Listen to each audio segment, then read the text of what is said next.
The Glorious Club had 15 floors. Aside from the lobby on the first floor, the other 14 floors were used as entertainment venues.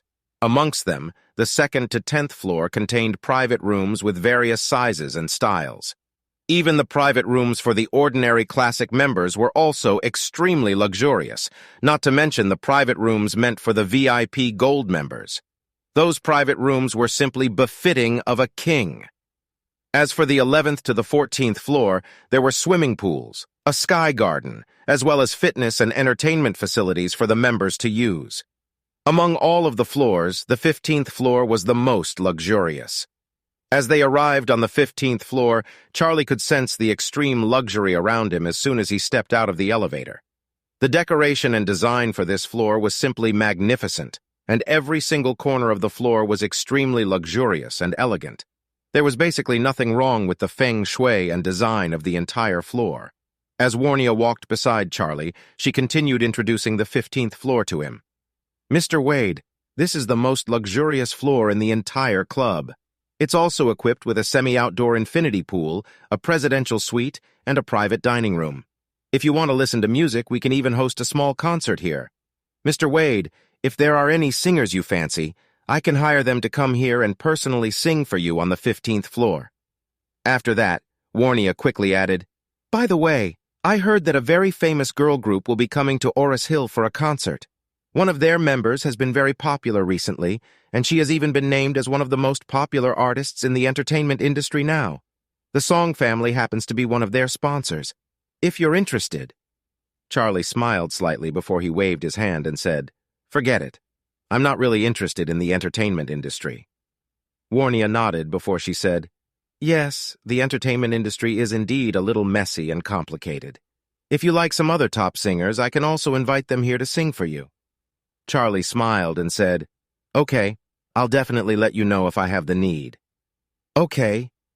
Warnia smiled again as she said, "What I mean to say is that you don't need to be so polite with me, Mr. Wade. If you have any needs or requests, please don't hesitate to let me know. I'll definitely do everything within my ability to satisfy you." Warnia was blushing a little when she said this. After all, she was the arrogant and glamorous young lady of the Song family, and she rarely felt so embarrassed in front of another man. In fact, Warnia had always kept her grandfather's advice close to her heart. She wanted to find a way to make Charlie the son-in-law of the Song family. Moreover, Warnia also really liked a man like Charlie, who not only had strength and ability, but was also very humble and down-to-earth. Therefore, she had already fallen in love with Charlie a long time ago. When Warnia said those words, she was not just expressing her gratefulness towards Charlie, but also her love for him in a subtle manner. However, Charlie did not get the meaning behind her words, and he simply thanked Warnia graciously. After that, Charlie said, "At a single glance, the feng shui of this club is actually very good. However, no matter what it is, I think it's necessary to be more cautious and careful when it comes to feng shui matters. Therefore, I'd like to visit each floor of this building just so I'll be able to look through the place thoroughly." After that, Charlie said in a light manner, "Warnia, why don't you get going and I'll just look around the club on my own?" Warnia quickly replied, "I'll come along with you." Charlie smiled before he said, "There's no need to. I need to be calm and focused when looking at feng shui. It is better for me to go on my own. You can just wait for me here." Warnia did not insist on accompanying Charlie, and she simply said, "Mr. Wade, if you need anything, please do not hesitate to give me a call." Charlie nodded before he walked right to the elevator. Charlie went down from the 15th floor before he paid every floor a visit to look through the feng shui of the place. He looked thoroughly at each floor before he finally arrived at the 2nd floor. As soon as he stepped out of the elevator, Charlie felt that the decoration and design of the 2nd floor was very luxurious too. Charlie could tell that the designer had put in a lot of effort into designing each floor of this club. However, Charlie also felt that the feng shui of the 2nd floor was merely satisfactory. The feng shui at Glorious Club was indeed exquisite to a certain level. However, in Charlie's opinion, there was nothing extraordinary about it. In fact, an ordinary person might feel that the feng shui here was very good. But to Charlie, the feng shui on the 2nd floor was just like a glass of plain water. There were no advantages or harm to it, but it was also bland and tasteless. Since Charlie had already made a promise to Warnia, Charlie did not mind taking action and raising the feng shui of Glorious Club to a higher level. At this time, Charlie thought to himself as he combined all the feng shui secrets that he had studied in the Nine Heavens Profound book before he came up with all sorts of ideas to improve the feng shui of this location. Just then, a woman's voice suddenly sounded behind him. "Charlie, you piece of trash, what are you doing here?" As soon as he heard this, Charlie frowned before he turned around. At this time, he saw Wendy and a man dressed in a white Xenia suit walking over to him. The man was not any ordinary person, but he was none other than the eldest son of the Weaver family, Jeffrey Weaver. Jeffrey Weaver was smitten with Wendy, and he really loved her ever since Kenneth had given her to him. He even promised Wendy that he would definitely take good care of her in the future. In fact, Wendy was initially very reluctant to be treated like a plaything that Kenneth could easily hand over to someone else. However, when she saw that Jeffrey was really affectionate and sincere towards her, she willingly became his lover. In Wendy's opinion, even though the Weaver family was not as strong or powerful as Kenneth or Modestway Group, they had at least $1 billion in assets. This was much more than the Wilson family's asset. Therefore, after becoming Jeffrey's lover, Wendy quickly regained her former pride and arrogance. Since it was Glorious Club's opening today, Jeffrey had specifically spent $5 million to obtain a silver membership so that he could let Wendy experience and see the club for herself. As soon as Wendy entered Glorious Club, she was shocked by the level of luxury here, and she suddenly felt as though she was a socialite from the upper class. However, as she was immersing herself in this feeling and experience, she suddenly saw Charlie, the person whom she hated to the core. It felt as though she had just seen a fly when she was enjoying a delicious and scrumptious feast. Disappointing. His was really disappointing. She was so disappointed, and all that she wanted to do was to get rid of this fly.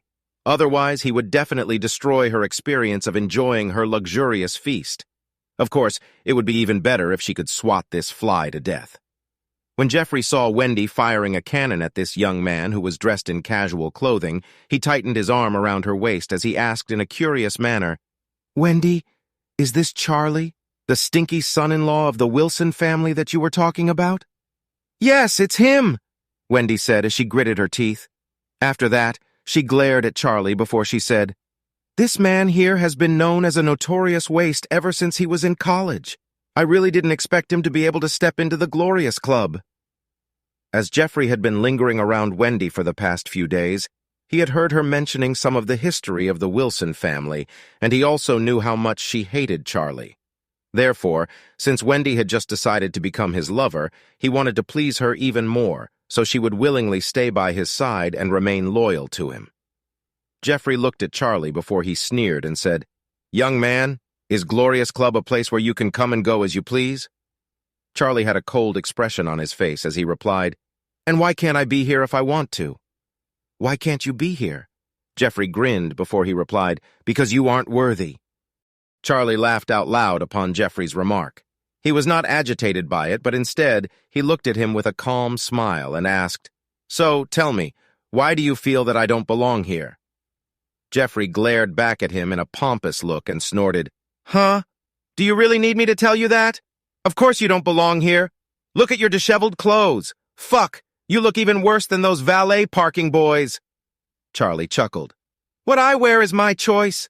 Does Glorious Club have a dress code its customers are strictly required to follow?" Jeffrey sneered. "Of course not. You can wear whatever you want, but this is a members-only club. Non-members are strictly prohibited." He glanced at Charlie disdainfully. "Are you a classic member here?" Charlie shook his head lightly. "No." "Then are you a silver member?" "No." A scornful sneer resonated. "Don't tell me you're a gold member." Charlie spread his hand casually. "No." Jeffrey laughed. "Ha ha ha! Oh my God, you pathetic little moocher! Are you telling me that you are a VIP member? As far as I know, no more than 10 people can obtain VIP membership in Oris Hill." Charlie smiled gently and harmlessly, showing 2 rows of white teeth. "Nope. Try again." Jeffrey frowned in confusion. "What the fuck are you then? I bet you sneaked in when no one was looking to get a free meal here, am I right?" Wendy, who was standing beside Jeffrey, chided sarcastically. "Of course he did. He's just a loser who was kicked out from our family. How could he possibly be a member here? He definitely sneaked in here like a pathetic loser he always is." Then she glared at Charlie and groaned. "Charlie, you've come to the wrong place today. This is the Song family's newly opened high-end Glorious Club, and today is its soft launch. The invited guests are all prominent figures in the city. How dare you sneak in here and create trouble? Aren't you afraid that the security guards are going to drag you out and beat the crap out of you?" Charlie wore an innocent expression on his face. "I'm a member here. Why would the security guards want to beat me?" Jeffrey sneered. "Are you fucking messing with me now? There are only 4 membership tiers here: Classic, Silver, Gold, and VIP. You are none of these 4. How dare you claim that you are a member here?" Charlie answered in an earnest tone. "Believe it or not, I really am a member here. I'm not in one of these 4 tiers, but I'm an all-access Supreme VIP member. I belong to the 5th tier, don't you know that?" "Shut up," Jeffrey said contemptuously. "Just shut the fuck up. Didn't you see the introduction board in the lobby on the 1st floor? There are only 4 tiers in total. You're really good at making things up, aren't you? All-access Supreme VIP my ass. Aren't you afraid of offending the Song family with your bullshit?" Charlie shook his head helplessly. "You're so weird. I'm telling you the truth here. Why don't you believe me?" "You want me to believe you?" Jeffrey laughed out loud as if he had just heard the funniest joke ever. "Do you think you can trick me, little deadbeat loser?" "I'm Jeffrey Weaver," Charlie asked curiously. "Are you famous? Why haven't I heard of you before?" Jeffrey sneered. "Weaver Pharmaceuticals, have you heard it before? I'm the general manager of the company." Charlie shook his head. "I'm sorry, I haven't heard of it." Jeffrey's face turned gloomy, thinking that Charlie was taunting him deliberately. "Buddy, you're in trouble today.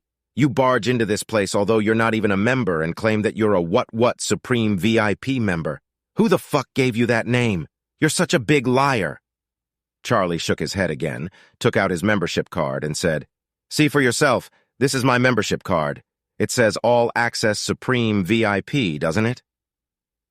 Jeffrey took the card and frowned immediately as he laid his eyes on the card. First thing first, the workmanship of this card was exceptionally good. It was so much better than his classic membership card. But he had never ever heard of this supreme member level of Glorious Club. There were obviously only 4 membership tiers.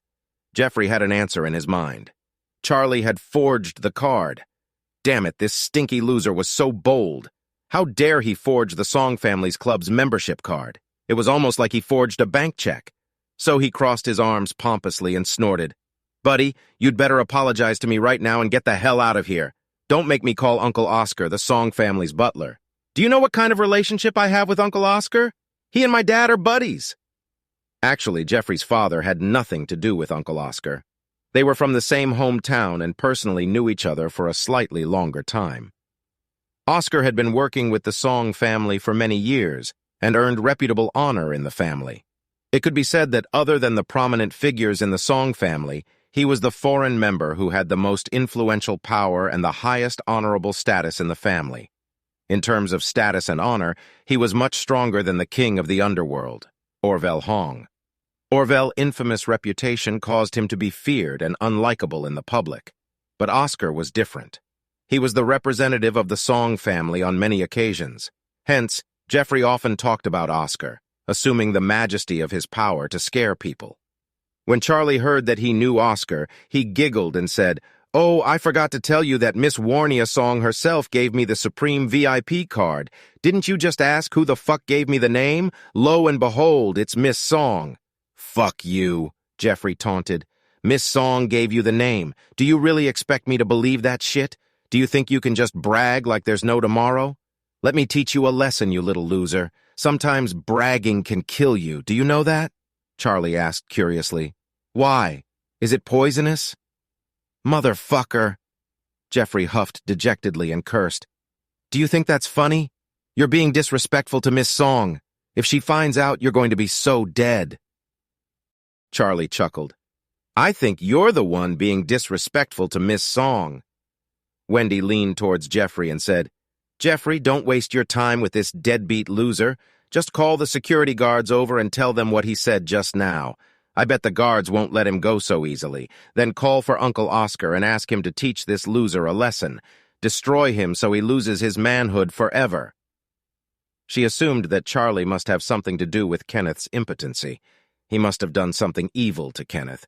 She resented him so much for this and hoped that someone could destroy him as well. Jeffrey patted Wendy's hand and said, "Don't worry, my dear. I'll call for the security guards right now and beat the crap out of him." Then he shouted, "Where are the guards? Come here quick. Someone's pretending to be a member of the club and is even defaming Miss Song." A solemn and hoarse voice resonated immediately. "Who's making all that noise? What's going on?" Charlie looked up and saw Oscar walking towards them. As Oscar's loud growl echoed across the hall, Jeffrey plastered a wicked smile across his face.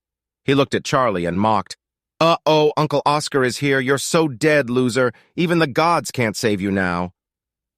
Then he turned to Oscar, pointed at Charlie and complained, "Uncle Oscar, there's a loser here who's not only pretending to be a member of this club, but is also being disrespectful to Miss Song. You must teach him a lesson." Oscar frowned at the director. Jeffrey pointed, but his aging eyes couldn't see so well, so he couldn't recognize Charlie from a distance. He could see Jeffrey, though, as they were standing closer to each other. Since Jeffrey was the son of his old pal, he was more familiar with him and trusted his words, so he urged sternly, "Who is it? Guards, take him down!" Several brawny security guards rushed towards them aggressively. Wendy was extremely thrilled. She glared at Charlie and sneered as she said, "Ha ha, Charlie, you're so dead today." Charlie grinned. "Don't worry, you'll go before me." Wendy stomped her feet angrily. "Damn it, you and your braggy mouth! Jeffrey, asked them to tear his stinky mouth off his face." Charlie ignored them.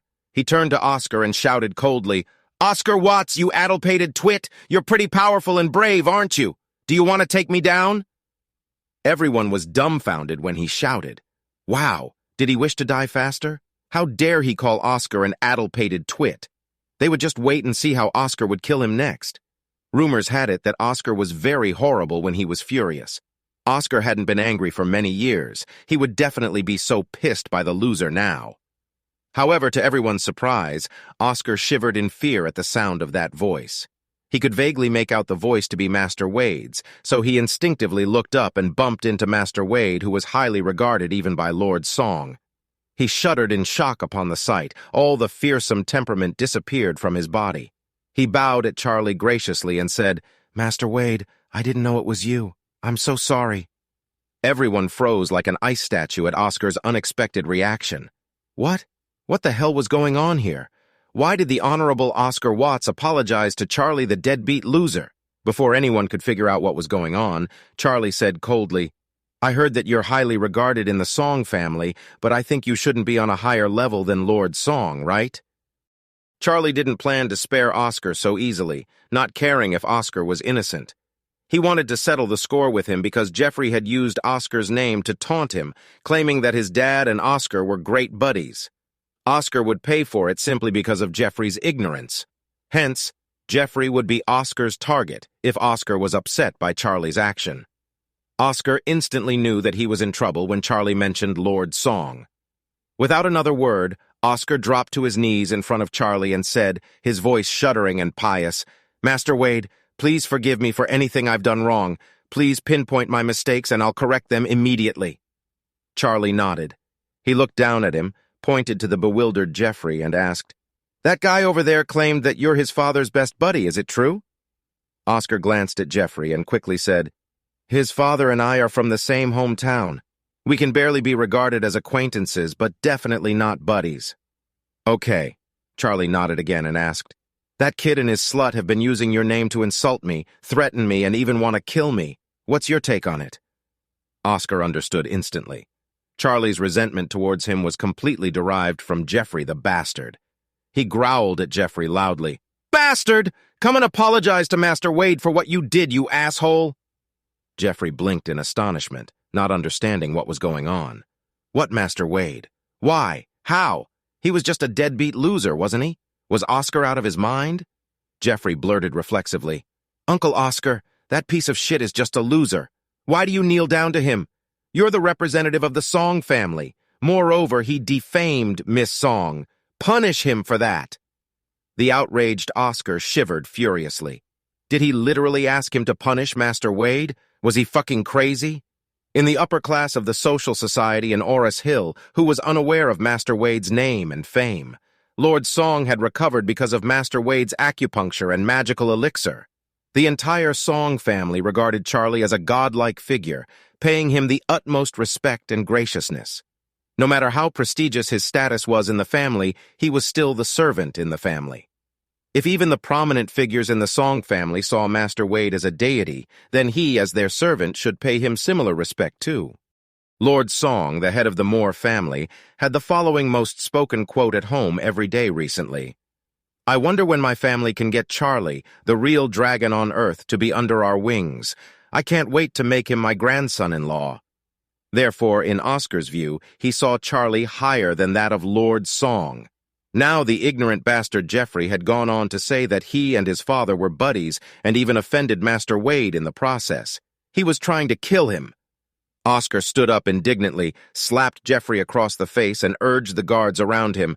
"Come, press him down on his knees! That woman too!" Jeffrey didn't expect that Oscar would slap him. He was about to voice out his confusion when he felt two strong forces pressing on his shoulders, causing him to drop to his knees. Wendy was totally bewildered. She was in a daze even when she was pinned to the floor. Oscar had his hands on the floor. He looked up at Charlie and said with a panic, "Master Wade, it's my mistake for making the wrong kind of friend. I didn't know that he has such a bastard son. Don't worry, Master Wade. I'll teach him a lesson myself and let him know the price of offending you." Charlie said flatly, "Nah, I'm just a nobody who carries little authority, so what if he offended me? It doesn't matter. Besides, he knows you and he calls you by your first name, so I have to take it even if he hits me." From his sarcastic remark, Oscar knew that he was not ready to forgive him.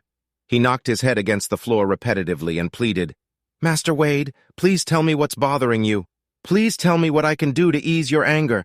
I'm willing to do anything, even if I have to beat myself to death." Charlie waved his hand. "You don't have to do that. I just want to know what you'd do if someone insults Miss Song." Then he pointed to the Supreme membership card in Jeffrey's hand and said, "Miss Song gave me this card, and she even set the specific title All Access Supreme VIP as a form of respect to me. But then, when it came to that fellow, the title has become a stupid name made up by some stupid people. Let me ask me, does this mean he's calling Miss Song stupid?"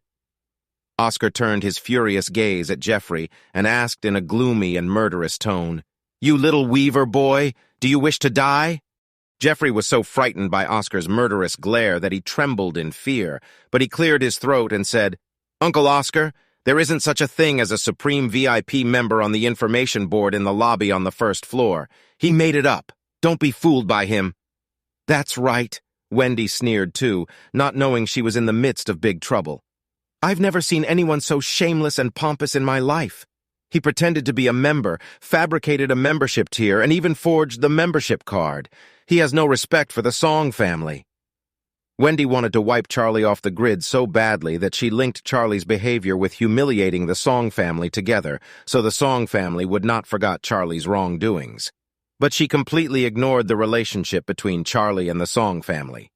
Even if she did not believe that Charlie the loser would have the connections and resources that he claimed from the upper-class circle and refused to believe that Charlie was highly respected in the upper-class society, that was the fact. Oscar trembled in wrath at their snide remarks. He shouted at them, "Don't you know that Miss Song specially came up with the Supreme VIP member title for Master Wade? There's only one person in the whole world eligible for this title. You brute savages have offended Master Wade and Miss Song. I won't let you go today." "Huh?" Jeffrey's heart skipped a beat. Did he just say that the Supreme VIP member really existed, and it was set up by Miss Song herself? Didn't it mean that he had literally insulted Miss Song? Oh, goodness, he was leading himself to a dead end. Oscar looked back at Charlie and asked, "Master Wade, they have insulted you in so many ways. How do you want me to punish them?" Charlie said flatly, "These two people are so obscure and they keep shooting the shit out of their stinky mouths. I think it would be best if you can neutralize the shitty breath in their mouths. Master Wade, why don't I get a few gallons of perfume and pour it down their throat?" Oh no, Oscar. We're civilized people who do things the civilized way. Perfume is a high-concentration chemical product. It's fine to spray a little on your body, but it's fatal if you drink a few gallons of them. Their mouths are stinky, but they don't have to die for that. Jeffrey and Wendy looked at Charlie in disbelief. They didn't expect him to spare them just like that. It was quite surprising and astonishing. Oscar asked, hurriedly, "Then what do you think I should do?" Charlie smiled faintly and said, "Well, since shit is coming out of their stinky mouths, I think it's best to neutralize them with something bashful. I have an idea. Take them to the men's room and let them lick the urinals clean. If they don't want to do it, proceed with the perfume feeding." Oscar nodded. "Okay, come on, boys." Jeffrey and Wendy exchanged horrified glances. Jeffrey was a man, and he knew how dirty and disgusting the urinals were.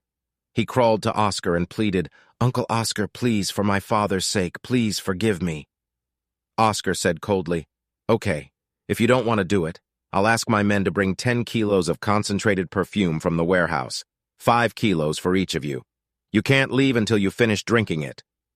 The Glorious Club had a total of 15 floors with a vast area on each floor. Each floor was filled with very classy and expensive imported fragrances everywhere. Hence, the club kept an extremely large stock of perfume. Jeffrey shuddered in fear, his face turning green when he heard that he had to drink 5 kilos of perfume. In the 5 kilos of perfume concentrate, at least half of it was alcohol as well as various chemical additives, mush additives, and antiseptic additives. If he really drank the 5 kilos of perfume, even Hades couldn't stop him from dying. Oscar was agitated by Jeffrey's hesitation and shouted to the guards, "If they don't want to do it, beat the crap out of them first for starters." "Yes, boss." Under his command, the brawny guards surged forwards and surrounded Jeffrey and Wendy. Without another word, the guards raised their fists and punched them. Before they could react to the situation, punches and kicks were laid on Jeffrey and Wendy, and they wailed in painful agony. Tears and snorts combined with their blood, causing a miserable and horrible sight. Jeffrey, who was in great pain, struggled from the assault and pleaded, "Uncle Oscar, no matter what, I'm still your silver member. I spent $5 million for that. You and my dad are friends. Even if we're ordinary people, we're your customers. You can't hit me." Oscar's face twisted in a furious grimace.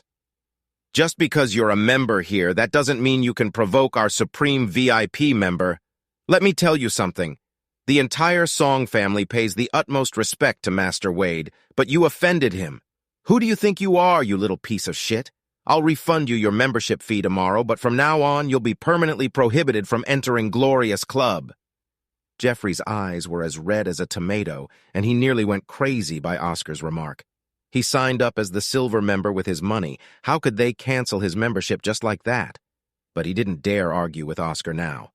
A guard came with a few large bottles and said, "Mr. Watts, here's the perfume." Oscar nodded. "All right. If they refuse to drink it, pry their mouths open and pour perfume into it. 5 kilos each, I want them to drink every single drop of it." The guards rushed forward and pinched Jeffrey and Wendy's mouth wide open. Then 2 guards each took a 2-kilo perfume bottle up. When they unscrewed the lid, a strong, fragrant aroma overflowed from the bottle, and the smell was so strong that it choked them. Oscar stared mercilessly at Jeffrey and Wendy and said coldly, "I think your bodies won't rot when you die after drinking so much perfume. I'll find a wasteland to bury you two, and perhaps you'll both be unearthed as mummies a few centuries later." Their faces were as white as a sheet. They didn't want to die. They thought that drinking perfume was a mere threat, but they didn't expect it to be real. In this case, licking the urinals seemed to be the mildest punishment ever. Hence, they crawled towards Oscar and said in unison, "Please forgive us, Uncle Oscar. We'll lick the toilets as you say." Everyone knew that the urinals in the men's washroom were disgusting, but licking it wouldn't be fatal. But if you drank 5 kilos of perfume, you would definitely die. Jeffrey and Wendy were very arrogant, but this was a matter of life and death. So what if they licked a urinal? It wasn't a big deal. They could just rinse their mouth and brush their teeth a few times. Since they had chosen the urinal-licking punishment, Oscar ordered, "Boys, drag them to the men's washroom now." The security guards dragged Jeffrey and Wendy to the men's washroom on the 2nd floor like they were dragging 2 dead dogs. Oscar asked Charlie, "Master Wade, would you like to oversee it?" Charlie nodded. "Of course! How can I miss such an interesting thing?" Oscar escorted Charlie to the washroom. The guards pushed Jeffrey and Wendy to one of the urinals and said coldly, "Go on. What the hell are you waiting for?" Jeffrey trembled with fright at the hoarse voice, but he didn't dare to inch forward. Although the washroom in Gloria's Club was relatively clean, he could still smell a strong urine odor from the urinal, which made him feel nauseous. Similarly, Wendy was having goosebumps by the disgusting smell, and she almost fainted. Oscar was irritated by their slow movement and shouted, "Hurry up! I'll get you to face the music if you still stare in a daze like fools." They shuddered at Oscar's yell. Jeffrey sucked in a breath and leaned forward first. Seeing he had made the first move, Wendy followed him and leaned forward with her eyes shut tight. Jeffrey's face was turning green and black, and he grimaced in an ugly twist after doing it. He looked at Oscar and begged, "See, Uncle Oscar? We did it. Can we go now?" Oscar turned his gaze at Charlie and asked, "Master Wade, what do you say?" Charlie crossed his arms in front of his chest and sneered, "What is that? You're kidding me, right?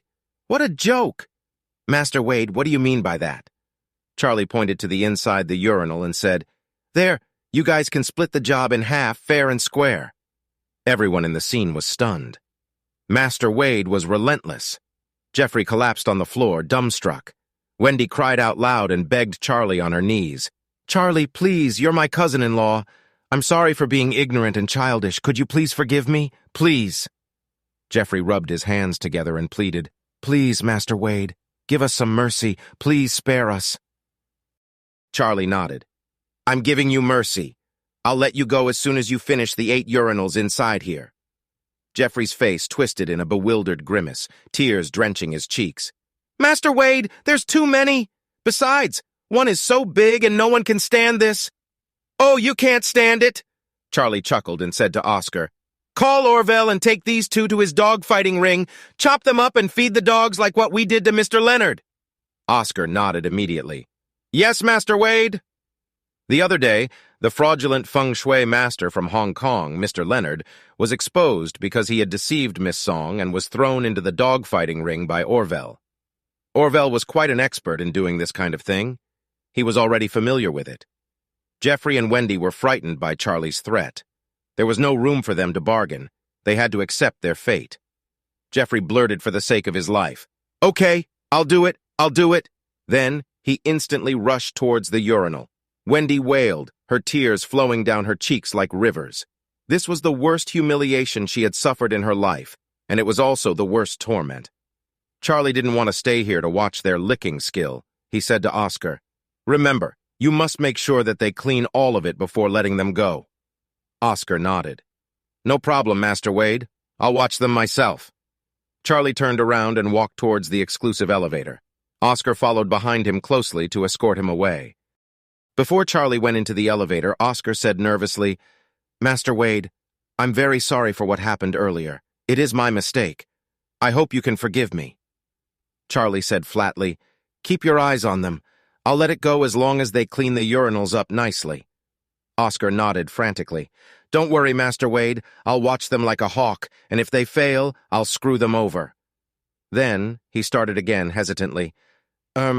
Master Wade, I'd like to ask for a favor from you." "What is it?" Oscar bowed at him respectfully and said, "Master Wade, please don't tell Miss Song about what happened. Please, I beg you. I'll be forever indebted to your kindness." Charlie understood Oscar's concern. At the end of the day, Oscar was nothing more than a servant of the Song family. But Charlie was a distinguished figure that the Song family wanted to curry favor with. If Jasmine found out about what happened earlier, she would definitely punish him for his mismanagement and even fired him from his position as butler. Charlie knew that Oscar was innocent in this case, and he was being used in unfortunate circumstances. Since he was sincere and polite, Charlie nodded to his request.